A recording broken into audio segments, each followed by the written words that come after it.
วันเสาร์เนาะบ่อนท่านกอันนี้คือบ่อนที่เอาท่าเนาะลงไว้นี่สรุปผลงานมื้อนี้ได้ไก่ป่าตัวหนึ่งเนาะลงมาจับอยู่ถึงไก่ป่าตัวหนึ่งแล้วก็นกกระปืดตัวหนึ่ง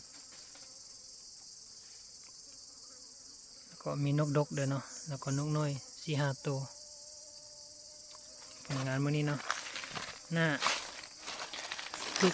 ลูกหน้าน้อยเนาะถ้าว่ายิงนกใหญ่นี่ยิงปุ๊บเราต้องแลนออกมาเบิ่งว่ามันบินไปทางใดครับจึงจะนำไปเนาะเพราะว่าลูกหน้าน้อยแล้วก็มันจะบินเอาลูกหน้าไปนำเนาะ